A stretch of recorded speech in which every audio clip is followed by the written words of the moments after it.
In a small, quiet town nestled between rolling hills and dense woods, life moved at a slow, predictable pace.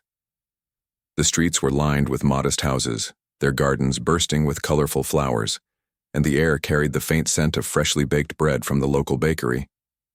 It was an ordinary Wednesday evening when Maya Johnson, a 28-year-old black woman with a warm smile and a heart full of kindness, decided to visit the nearby grocery store to pick up ingredients for dinner.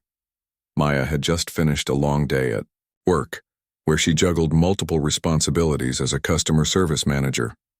Her mind was preoccupied with thoughts of her upcoming weekend plans, a much-needed break after weeks of relentless deadlines. As she drove into the parking lot of the store, she scanned the rows of vehicles searching for an open spot. The lot was crowded, but near the entrance, she noticed what appeared to be an empty space. Without giving it a second thought, she pulled in, parked her car, and stepped out, ready to complete her errand. What Maya didn't realize, however, was that this seemingly harmless action would set off a chain of events that would change her life forever. Unbeknownst to her, the parking spot she had chosen was designated for handicapped drivers. A faded blue sign hung above, partially obscured by overgrown bushes. In her exhaustion and distraction, Maya hadn't seen it. And why would she? She wasn't looking for trouble. All she wanted was a quick trip to the store. As Maya locked her car and turned toward the entrance, she heard hurried footsteps behind her. Turning around, she saw two police officers approaching rapidly. One was tall and broad-shouldered, his uniform crisp but his expression hard. The other was shorter, with piercing eyes that seemed to scrutinize her every move. Their badges gleamed under the fading sunlight, but there was no warmth in their demeanor. They stopped a few feet away, blocking her path. "Ma'am," the taller officer barked, his voice sharp and accusatory. "Do you know you're parked in a handicapped spot?" Maya blinked, startled by the sudden confrontation. I'm sorry," she stammered, glancing back at her car. "I didn't see the sign. I'll move it right now." But the officers weren't listening. Instead, they exchanged a glance, their faces tightening with suspicion. "You didn't see the sign?" the shorter officer repeated mockingly. "That's convenient. You expect us to believe that?" Maya felt a knot form in her stomach. Something about their tone made her uneasy. "It's true," she insisted, her voice steady despite her growing discomfort. "The bushes are covering part of the sign. I honestly didn't notice." The taller officer stepped closer, invading her personal space. "Don't play dumb with us," he snapped. "We see people like you do this all the time. Just because you think you can get away with breaking the rules doesn't mean you will." Maya's heart sank. "People like you." His words hit her like a punch to the gut. Was this really about the parking spot, or was there something deeper at play? She swallowed hard, trying to stay calm. "I'm not playing dumb," she said firmly. "I made a mistake and I'm happy to fix it. There's no need to make this into something it's not." But the officers weren't interested in resolving the situation peacefully. The shorter one grabbed her arm roughly, his grip tightening, until it hurt. "Don't tell us what to do," he growled. "You're coming with us." Maya's eyes widened in shock. "What? Why?" she asked, panic creeping into her voice. "This is ridiculous. I said I'd move my car." Her protests fell on deaf ears. Before she could react further, the taller officer pulled out a pair of handcuffs. "Turn around," he ordered coldly. When Maya hesitated, confused and frightened, he shoved her against the side of her car. The metal cuffs clicked shut around, her wrists digging painfully into her skin. Tears welled up in Maya's eyes as she struggled to process what was happening. How had a simple parking mishap spiraled so out of control? She tried to speak, to explain herself again. But the officers cut her off with harsh words and even harsher actions. The shorter one twisted her arm behind her back, causing her to cry out in pain. "Stop resisting," he shouted, even though she hadn't resisted at all. By now, a small crowd had gathered, drawn by the commotion. Some looked on in horror, while others pulled out their phones to record the scene. Whispers rippled through the group. "Is this really necessary?" one person muttered. Another shook their head, muttering, They're treating her like a criminal for a parking ticket. One brave bystander stepped forward, addressing the officers. "Hey, come on," he said. "She said she didn't see the sign. Can't you just let her move her car?" The taller officer shot him a glare. "Stay out of this unless you want to end up in cuffs too," he warned. The man hesitated, then backed away, shaking his head in disbelief. Maya, meanwhile, felt a mix of emotions swirling inside her: fear, anger, shame. She couldn't believe this was happening. All she had done was park in the wrong spot, something anyone could accidentally do. Yet here she was, being treated like a dangerous criminal. Was it because she was black? She couldn't help but wonder if things would have unfolded differently if she had been someone else. As the officers dragged her toward their patrol car, Maya caught a glimpse of her reflection in the window. Her face was streaked with tears, her eyes wide with disbelief. For a moment, she barely recognized herself. This wasn't who she was supposed to be, a victim of injustice, humiliated in front of strangers. She clenched her jaw, vowing silently that she wouldn't let this moment define her. Somehow she would fight back. Somehow she would find justice. Little did she know, this incident was only the beginning of a journey that would test her strength, resilience, and faith in humanity. But even in her darkest hour, Maya held on to one truth: she wasn't alone. The world was watching, and soon her story would inspire countless others to stand up and demand change. After what felt like an eternity, Maya found herself sitting in the backseat of a police cruiser, her hands still cuffed behind her back. The car smelled of stale coffee and leather, and the cold metal of the handcuffs dug deeper into her skin. With every bump in the road, her mind raced as she tried to make sense of what had just happened. One moment, she was an ordinary woman running a simple errand. The next, she was being treated like a criminal for something so trivial it barely registered as a mistake. The drive to the police station was silent except for the occasional crackle of the radio. Officer Daniels, the taller of the two officers, gripped the steering wheel tightly, his jaw clenched. Officer Grayson sat beside him, occasionally glancing back at Maya through the rearview mirror, his expression unreadable but intimidating. Maya stared out the window, watching familiar streets blur past. She couldn't shake the feeling that this wasn't about the parking spot anymore. It was about something far bigger, something darker. When they arrived at the station, Maya was led inside, her footsteps echoing against the tiled floor. The fluorescent lights buzzed overhead, casting harsh shadows on the walls. She was taken to a small, sterile room with a single table and 2 chairs bolted to the ground. The air smelled faintly of disinfectant, and the silence was suffocating. For what felt like hours, Maya sat there alone, her thoughts spiraling. Was anyone looking for her? Did her family know where she was? Would anyone believe her side of the story? Finally, the door creaked open, and a man in plain clothes entered. He introduced himself as Sergeant Miller, his voice calm but firm. "Miss Johnson," he began, pulling out a notepad, "I need you to tell me exactly what happened tonight." Maya hesitated, unsure whether speaking up would help or hurt her situation. But something in Sergeant Miller's demeanor, perhaps the absence of hostility, gave her the courage to speak. She recounted the events as clearly as she could: how she hadn't noticed the obscured handicapped sign, how she had immediately apologized and offered to move her car, and how the officers had reacted with disproportionate aggression. As she spoke, tears welled up in her eyes again, but she forced herself to stay composed. Sergeant Miller listened without interruption, jotting down notes. When she finished, he nodded slowly. "Thank you for explaining," he said. "We'll look into this further." His words were professional, but they offered no comfort. Maya knew better than to expect immediate justice. Still, she clung to the hope that someone might actually listen. Meanwhile, outside the police station, the incident had already begun to ripple through the community. Videos recorded by bystanders had surfaced online, spreading like wildfire across social media platforms.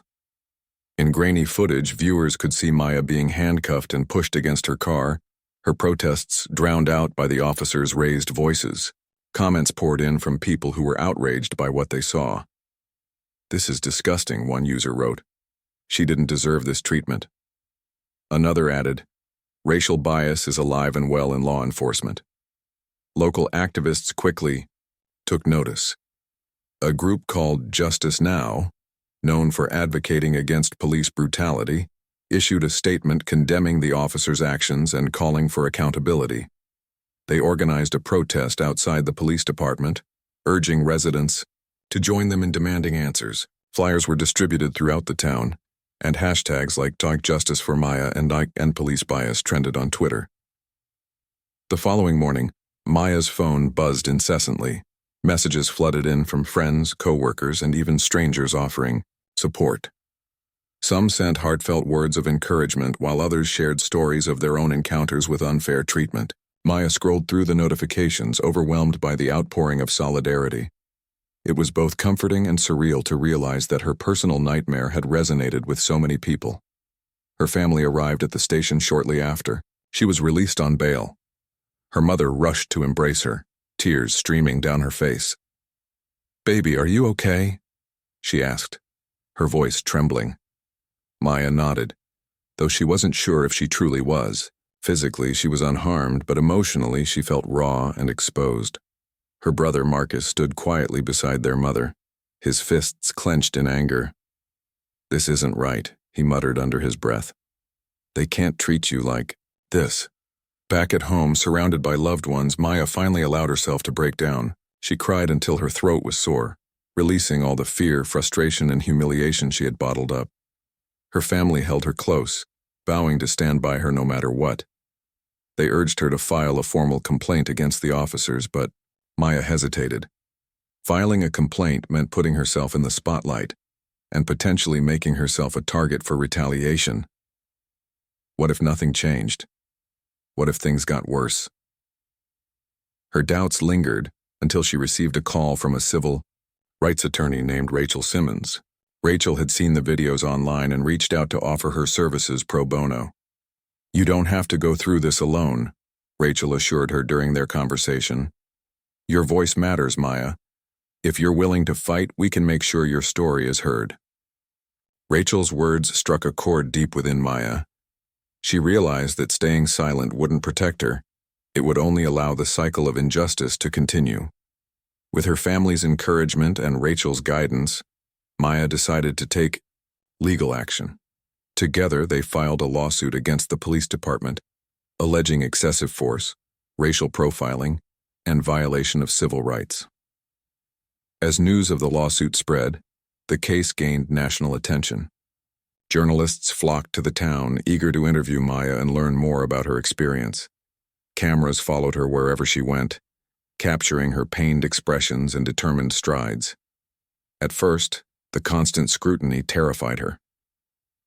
Every knock on her door, every phone call, every stranger staring at her in public reminded her of the trauma she was trying to heal from. But gradually, she began to see the attention as an opportunity, a chance to shine a light on systemic issues that had long been ignored. During one particularly emotional interview, Maya broke down in tears as she described the fear she felt during her encounter with the officers. "I wasn't a threat to anyone," she said, her voice shaking. "All I wanted was to buy groceries and go home. But instead, I ended up in handcuffs, treated like a criminal for something anyone could have done." Her vulnerability resonated deeply with viewers, sparking conversations about race, privilege, and accountability in law enforcement. The backlash against the officers involved grew stronger with each passing day. Protesters gathered outside the police station holding signs that read, "Protect and serve who?" and "No justice, no peace." Cars honked in support as they drove by, and chants echoed through the streets. Local businesses showed their solidarity by displaying posters in their windows, while schools incorporated discussions about racial bias into their curriculums. For Maya, witnessing the community rally around her was both empowering and humbling. She attended rallies, standing alongside activists and sharing her story with crowds of passionate supporters. Each speech she gave brought her closer to healing, transforming her pain into purpose. She realized that her struggle wasn't just hers. It belonged to everyone fighting for equality and justice. Yet, amidst the growing momentum, Maya couldn't ignore the lingering fear. Would the officers face consequences for their actions? Or would the system shield them as it often did? These questions haunted her, but she refused to let uncertainty paralyze her. Instead, she focused on the present, channeling her energy into raising awareness and inspiring others to speak out. By the time the initial hearings for her lawsuit began, Maya had become a symbol of resilience. Her name appeared in headlines across the country, and her face graced magazine covers. People admired her courage, but Maya remained grounded, reminding herself that she was simply doing what needed to be done. "This isn't about me," she told Rachel during one of their meetings. "It's about making sure no one else has to go through what I did." As the legal battle unfolded, tensions between the police department and the community reached a boiling point. Internal investigations were launched, and leaked documents revealed troubling patterns of misconduct among certain officers, including Daniels and Grayson. Public pressure mounted, forcing officials to address the issue head-on. For Maya, these developments were bittersweet. While she was glad to see progress, she knew the road ahead would be long and challenging. Despite the challenges, Maya held on to hope. She believed in the power of collective action and the possibility of change. Though scars, both visible and invisible, remained, she chose to focus on the future. One day, she hoped, stories like hers would be relics of the past, replaced by tales of fairness, equality, and justice. Until then, she vowed to keep fighting, for herself, for her community, and for generations to come. As the weeks turned into months, Maya's life became a whirlwind of court dates, media appearances, and community events. The lawsuit against the police department was moving forward, but the process was anything but smooth. Every step felt like a battle, with layers of bureaucracy and resistance slowing progress to a crawl. Yet despite the challenges, Maya remained determined to see it through. She knew that backing down now would not only betray her own values, but also let down the countless people who had rallied behind her. The legal proceedings were grueling. Maya spent hours in meetings with her attorney, Rachel Simmons, poring over documents, depositions, and evidence. They dissected every detail of the incident: the officer's body cam footage, witness testimonies, and even photographs of the obscured handicapped sign. Rachel worked tirelessly to build a strong case, while Maya tried to stay focused amidst the chaos. But staying focused wasn't easy when the weight of the world seemed to rest on her shoulders. Outside the courtroom, the pressure mounted. The national spotlight that had once been empowering now felt suffocating. Reporters camped outside her home, eager for quotes or reactions. Strangers approached her at grocery stores and gas stations, offering unsolicited advice or praise. Some told her she was brave. Others accused her of seeking fame. The constant attention left her emotionally drained. There were days when she longed for the simplicity of her old life. The quiet evenings spent cooking dinner, the weekends lounging with family, the freedom to exist without judgment. Her loved ones noticed the toll it was taking on her. Her mother often found her sitting alone in the living room late at night, staring blankly at the wall. "You're carrying too much," her mother would say gently, placing a comforting hand on her shoulder. "Let us help you carry some of it." Marcus, her protective older brother, offered to screen calls and handle logistics, ensuring Maya had space to breathe. Even co-workers sent care packages filled with snacks and encouraging notes.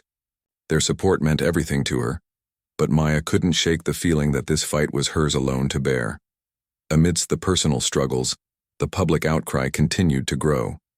Protesters marched weekly, demanding accountability from the police department. Activists organized town hall meetings where residents voiced their frustrations about systemic racism and police misconduct. Schoolchildren wrote essays about Maya's story, vowing to stand up against injustice when they grew older. Artists painted murals of her face alongside slogans like "Equality for All" and "Silence is Complicity." It was overwhelming to see how deeply her experience resonated with so many people. For Maya, these moments of connection brought both joy and guilt. On one hand, she was grateful to know she wasn't fighting alone. On the other, she worried about becoming a symbol rather than a person. "I'm just Maya," she confided to Rachel during one particularly difficult day. "I didn't ask for any of this. I just wanted to live my life." Rachel nodded sympathetically. "I know," she replied, "but sometimes the universe gives us roles we never signed up for. You have an opportunity here to make real change. That doesn't mean you stop being human. It means you channel your humanity into action." Those words stuck with Maya. She began to view her role differently, not as a burden, but as a responsibility. If sharing her story could inspire others to speak out, if holding the officers accountable could prevent similar incidents in the future, then maybe all the pain and exhaustion would be worth it. With renewed determination, she threw herself into advocacy work, attending rallies, giving speeches, and collaborating with organizations dedicated to reforming law enforcement practices. One evening, Maya stood before a crowd of thousands at a rally held in the heart of the city. The air buzzed with energy, punctuated by chants of "No justice, no peace," and "Black Lives Matter." As she stepped onto the stage, the noise subsided, replaced by a respectful hush. Looking out at the sea of faces, Maya felt a lump rise in her throat. These were her people, her community, and they had come together to demand better. "I never imagined I'd be standing here today," she began, her voice steady despite the nerves fluttering in her chest. "When I woke up that morning, I thought it would be an ordinary day. I had plans, dreams, hopes, just like everyone else. But instead, I ended up in handcuffs, humiliated and terrified, for something as simple as parking in the wrong spot. And why? Because of the color of my skin?" Her words hung in the air, heavy with truth. Murmurs rippled through the crowd, followed by nods of agreement. Maya paused, gathering her thoughts before continuing. "What happened to me isn't unique. So many of you have faced similar injustices, or worse. We've been told to stay silent, to accept the status quo, to believe that our voices don't matter. But I'm here to tell you they do. Your voice matters. My voice matters. Together, we can create a world where no one has to endure what I did." The crowd erupted into applause, cheering and chanting her name. Tears streamed down Maya's face as she soaked in the moment. For the first time in months, she felt a glimmer of hope, not just for herself, but for the future. Change wouldn't happen overnight, but it was happening. Slowly, painfully, but surely. Back at home, Maya reflected on the rally and the growing movement surrounding her. She scrolled through social media, reading messages of gratitude and solidarity from strangers across the globe. One post caught her eye, a photo of a young girl holding a sign that read, "Be brave like Maya." Smiling through tears, Maya saved the image to her phone. It was a reminder of why she kept going, even on the hardest days. Meanwhile, tensions within the police department reached a breaking point. Internal investigations revealed troubling patterns of behavior among several officers, including Daniels and Grayson. Complaints of excessive force, racial profiling, and discriminatory practices piled up, painting a damning picture of systemic issues that went far beyond Maya's case. Officers who had previously stayed silent began coming forward, sharing their own experiences of witnessing misconduct. Some expressed remorse, while others defended their actions, arguing that they were simply following protocol. Public opinion swayed heavily against Daniels and Grayson. Leaked documents detailing past infractions fueled outrage, leading to calls for their immediate termination. Local politicians weighed in, promising reforms and increased oversight. Yet, for every ally Maya gained, there were detractors who dismissed her claims as exaggerations or outright lies. Online trolls attacked her character, questioning her motives and accusing her of exploiting the situation for personal gain. The negativity stung, but Maya refused to let it derail her mission. Through it all, Rachel reminded her to focus on the bigger picture. "This isn't just about winning a lawsuit," Rachel said during one of their strategy sessions. "It's about setting a precedent. Holding these officers accountable sends a message that misconduct won't be tolerated. That's how you spark lasting change." Maya nodded, absorbing the wisdom. She understood now that her fight extended beyond her individual experience. It was part of a larger movement toward justice and equality. Though the road ahead was uncertain, she felt stronger knowing she wasn't walking it alone. Her family, friends, and supporters formed a network of love and resilience that carried her through the darkest moments. As the trial date approached, Maya prepared herself for whatever lay ahead. She rehearsed her testimony with Rachel, practicing how to remain composed under cross-examination. She visualized the courtroom, imagining the faces of the jury, the judge, and the officers who had wronged her. Fear still lingered, but it no longer controlled her. Instead, it fueled her resolve to stand tall and speak her truth. On the eve of the trial, Maya sat on her porch gazing up at the stars. The cool night air brushed against her skin, calming her racing thoughts. She thought about the journey that had brought her here, the fear, the anger, the hope, and realized she had grown in ways she never anticipated. No matter the outcome of the trial, she knew she had already made a difference. By refusing to stay silent, by choosing to fight, she had ignited a spark that would continue to burn long after the verdict was delivered. With a deep breath, Maya whispered to herself, "Tomorrow is another day." And for the first time in months, she believed it. The morning of the trial dawned gray and overcast, the sky heavy with clouds that mirrored Maya's mood. She woke early, her stomach churning with a mix of nerves and determination. Today was the day she would face the officers who had wronged her, the courtroom where her story would be scrutinized, and the jury tasked with deciding her fate, and theirs. As she dressed in a simple yet elegant outfit, a navy blue blouse and black slacks, Maya reminded herself why she was doing this. It wasn't just about justice for herself. It was about sending a message to the world that no one should endure what she had. Her family gathered around her before they left for the courthouse. Her mother clasped her hands tightly, whispering prayers under her breath. Marcus stood protectively by the door, his arms crossed but his eyes soft with concern. "We're right here with you," he said firmly, "no matter what happens." Maya nodded, grateful for their unwavering support. She knew she couldn't have made it this far without them. When they arrived at the courthouse, the scene outside was chaotic. Protesters lined the streets, holding signs and chanting slogans. Supporters waved as Maya walked past, shouting words of encouragement. Cameras flashed, capturing every step she took. Reporters shoved microphones in her face, firing questions. Rapid fire. "How are you feeling today? Do you think the officers will be held accountable? What does justice look like for you?" Maya kept her head high, ignoring the noise as Rachel guided her through the crowd and into the building. Inside, the atmosphere shifted. The courtroom was quiet, almost eerily so, compared to the commotion outside. Rows of wooden benches stretched toward the front, where a raised platform housed the judge's seat. To one side sat the defense team, including Daniels and Grayson, who avoided eye contact with Maya.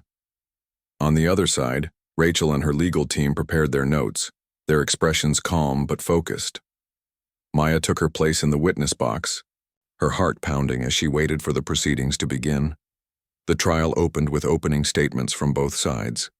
The defense argued that the officers had acted within protocol, claiming Maya had resisted arrest and forced them to use force. They painted her as combative and uncooperative, twisting the narrative to cast doubt on her credibility. Rachel countered, with a clear and compelling argument, emphasizing the disproportionate response to a minor infraction and highlighting evidence of racial bias in the officers' actions. "This case isn't just about a parking spot," she declared. "It's about accountability, fairness, and ensuring that everyone is treated equally under the law." As the trial progressed, witnesses were called to testify. Bystanders who had recorded videos recounted what they had seen, describing how Maya had been compliant and clearly upset during the encounter. Experts testified about the psychological impact of excessive force and the prevalence of racial profiling in law enforcement. Even fellow officers were brought in, some reluctantly admitting to patterns of misconduct within the department. Each piece of evidence added weight to Maya's side of the story, but the tension in the room remained palpable. Finally, it was Maya's turn to take the stand. As she settled into the witness chair, she felt a surge of adrenaline. This was her moment to speak directly to the jury, to share her truth without filters or interruptions. Rachel began by asking her to recount the events of that fateful evening. Maya spoke slowly and deliberately, her voice steady despite the emotions threatening to overwhelm her. She described how she hadn't noticed the obscured handicapped sign, how she had immediately apologized and offered to move her car, and how the officers had escalated the situation unnecessarily. "I didn't understand why they were treating me like a criminal," Maya explained, her eyes glistening with tears. "I told them I'd fix the mistake, but they didn't listen. Instead, they handcuffed me, pushed me against my car, and accused me of things I hadn't done. All I wanted was to go home to my family." Her testimony struck a chord with the jury. Several jurors leaned forward, their expressions somber as they listened intently. When the defense attorney cross-examined her, attempting to poke holes in her account, Maya remained composed. She answered each question honestly, refusing to let their skepticism shake her confidence. By the time she stepped down from the stand, there was a palpable shift in the room. The truth of her experience hung in the air, undeniable and raw. Closing arguments came next. Rachel delivered a powerful speech, urging the jury to consider not only the facts of the case but also its broader implications. "This isn't just about Maya Johnson," she said passionately. "It's about every person who has ever been treated unfairly because of the color of their skin. It's about holding those in power accountable for their actions. If we don't act now, when will we?" The defense's closing statement was less convincing, relying on technicalities and attempts to discredit Maya's character. But the damage had already been done. The evidence spoke for itself, and the jury seemed unmoved by the officers. Excuses. After hours of deliberation, the verdict was finally announced. The courtroom fell silent as the foreperson stood to read the decision. "We find Officers Daniels and Grayson guilty of using excessive force and violating Maya Johnson's civil rights," she stated firmly. A collective gasp rippled through the room, followed by murmurs of disbelief and relief. Maya sat frozen, her mind struggling to process the words. Guilty. They had been found guilty. Tears streamed down her face as Rachel hugged her tightly. Her family erupted into cheers, their joy infectious. Outside, the crowd erupted in celebration, chanting Maya's name and waving victory signs.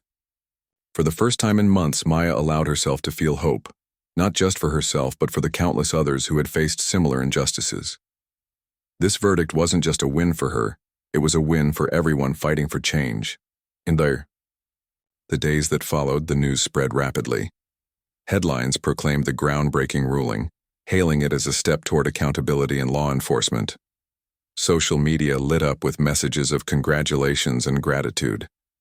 Activists praised Maya for her courage, while politicians vowed to implement reforms to prevent such incidents in the future. The officers were sentenced to probation and mandatory sensitivity training, though many felt the punishment was too lenient. Still, the symbolic importance of the verdict could not be overstated. For Maya, life began to return to some semblance of normalcy. The constant media attention waned, allowing her to focus on healing and rebuilding. She spent more time with her family, cherishing moments of peace and laughter. Yet, she knew her journey wasn't over. Inspired by the outpouring of support, she decided to dedicate herself to advocacy work full-time. She partnered with organizations fighting systemic racism, traveled to speak at conferences, and mentored young activists eager to make a difference.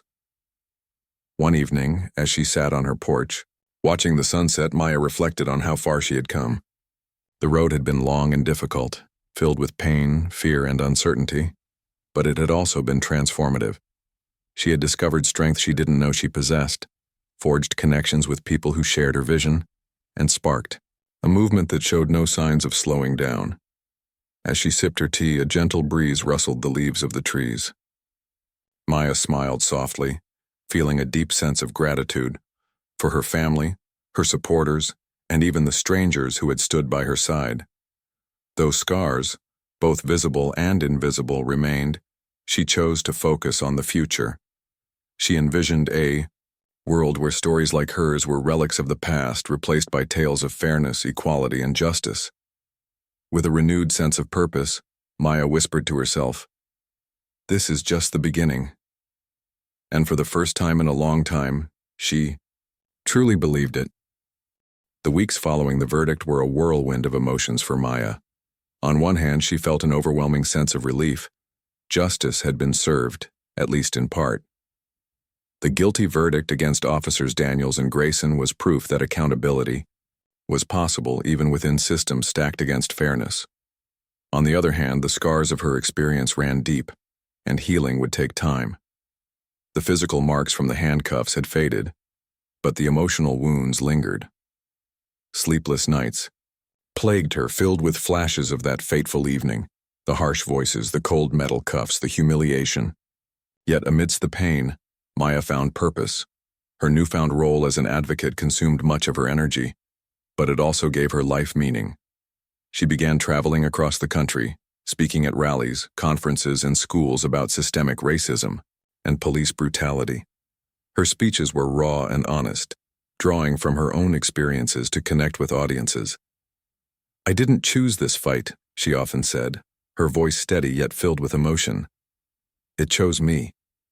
And now I have a responsibility, to myself, to my community, and to future generations to keep pushing for change." At first, public speaking terrified her. Standing on stage under glaring lights, facing hundreds or even thousands of people, brought back memories of the trial. But over time, she grew more comfortable. Each applause, each standing ovation reminded her that she wasn't alone. People believed in her message, and they were ready to join the fight. One particularly memorable event took place in Chicago, where Maya addressed a crowd of over 10,000 activists gathered for a national march against racial injustice. As she spoke, tears streamed down her face, not just from sadness, but from hope. Hope that her story could inspire others to stand up, speak out, and demand better. Back home, Maya worked tirelessly to support grassroots organizations fighting similar battles. She partnered with Justice Now, the activist group that had initially rallied around her case, helping them organize protests and fundraisers. Together, they launched a campaign called See Me, Hear Me, aimed at educating communities about their rights during police encounters and providing resources for victims of misconduct. The initiative quickly gained traction, spreading to cities nationwide. Flyers, workshops, and online toolkits empowered individuals to document incidents, file complaints, and seek legal assistance. Maya's advocacy extended beyond protests and campaigns. She collaborated with policymakers to draft legislation addressing police reform. One bill, nicknamed the Accountability Act, proposed stricter oversight of law enforcement agencies, mandatory de-escalation training, and independent investigations into allegations of misconduct. Though passing the bill required navigating political hurdles and resistance from powerful opponents, Maya remained undeterred. She testified before legislative committees, sharing her story and urging lawmakers to act. "Every day we wait is another day someone else suffers," she told them during one hearing. Her words resonated deeply, swaying undecided legislators and garnering bipartisan support. While Maya poured her energy into advocacy, the ripple effects of her case continued to reshape her community. The police department implemented sweeping changes in response to public pressure. Body cameras became mandatory for all officers, and footage had to be reviewed regularly for signs of bias or excessive force. Community advisory boards were established, giving residents a voice in policing practices. Training programs emphasized cultural sensitivity and conflict resolution, aiming to rebuild trust between law enforcement and marginalized groups. These reforms weren't perfect, but they represented progress, a step toward a more equitable system. Despite these victories, Maya knew the work was far from over. Racial bias and systemic inequality persisted, entrenched in institutions far beyond law enforcement. Housing discrimination, unequal access to education, healthcare disparities, these issues intertwined, creating barriers that no single verdict or policy could dismantle. But Maya refused to feel defeated. Instead, she saw her fight as part of a larger movement, one that required patience, persistence, and collective effort. Change doesn't happen overnight, she reminded herself whenever doubt crept in. But every small victory matters. Her journey wasn't without its challenges. Critics accused her of profiting from her ordeal, pointing to speaking fees and donations raised through her advocacy work. Online trolls bombarded her social media accounts with hateful comments, questioning her motives and attacking her character. Some even sent threatening messages warning her to stay in her lane. At times, the negativity weighed heavily on her, but Maya learned to tune out the noise, focusing instead on the positive impact she was making. She surrounded herself with supportive friends, family, and fellow activists who reminded her why she kept going. One of the most profound moments of healing came when Maya reconnected with some of the bystanders who had witnessed her arrest. They reached out to her after the trial, expressing gratitude for inspiring them to become involved in activism. A young woman named Lisa, who had recorded one of the viral videos, invited Maya to visit her high school class. There, students greeted Maya with posters bearing messages like, "You're our hero and keep fighting." Listening to their questions and seeing their determination reignited Maya's spirit. If I can inspire even one person to believe in themselves, she thought, then everything I've been through is worth it. As months turned into years, Maya's influence only grew. Documentaries were made about her case, highlighting the systemic issues it exposed. Books featured her story alongside those of other trailblazers in the fight for justice. Statues commemorating victims of police violence were erected in major cities, serving as reminders of the ongoing struggle for equality. Maya became a symbol of resilience, proof that ordinary people could spark extraordinary change. Yet, despite the accolades, Maya stayed grounded. She returned to her job as a customer service manager, finding comfort in the routine of daily life.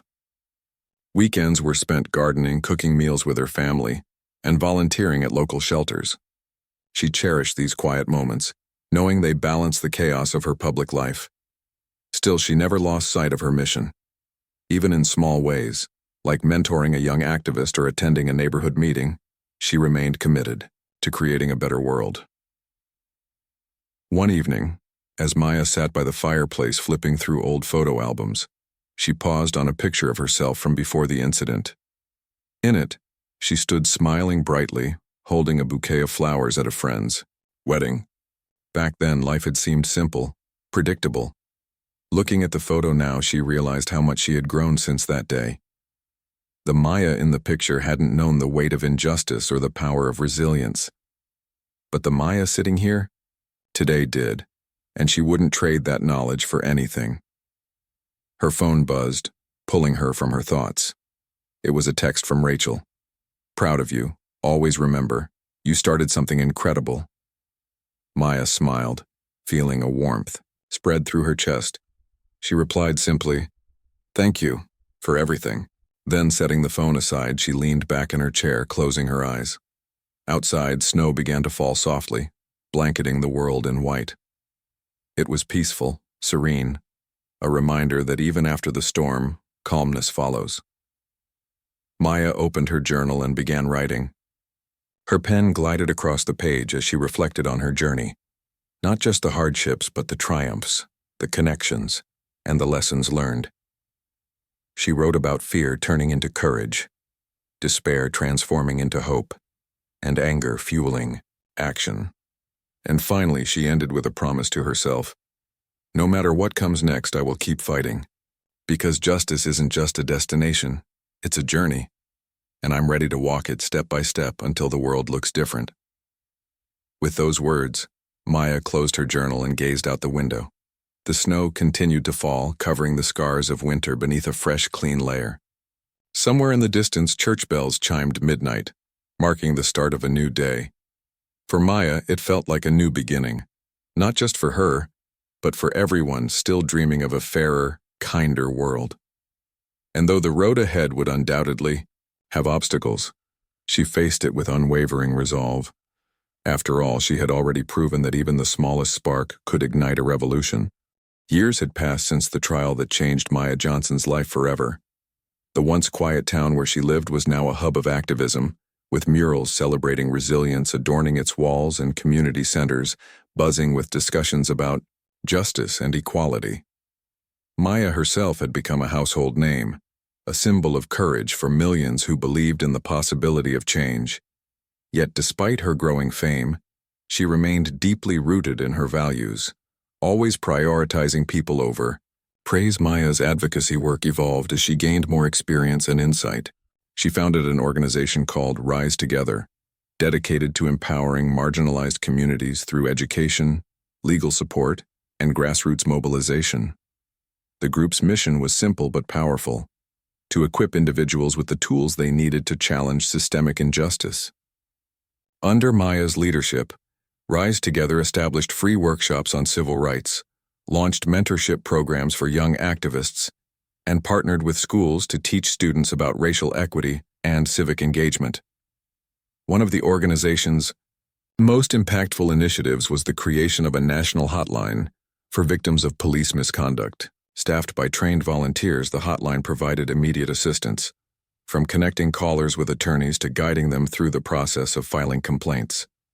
Within months of its launch, the hotline received thousands of calls, proving just how widespread the need was. For many callers, hearing Maya's voice on recorded messages offering reassurance, "You are not alone. We hear you and we will help," was the first step toward healing. As Maya traveled across the country to promote Rise Together's work, she encountered countless stories similar to her own. In Detroit, she met a single mother named Tanya, whose teenage son had been wrongfully arrested during a traffic stop. In Atlanta, she listened to a college student recount being racially profiled while walking home from class. Each story reinforced Maya's belief that the fight for justice was far from over. But it also reminded her of the strength found in solidarity.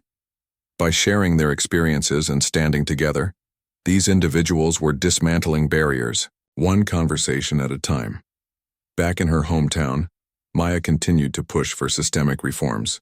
Thanks to her efforts, the local police department underwent significant changes, including increased transparency and accountability measures.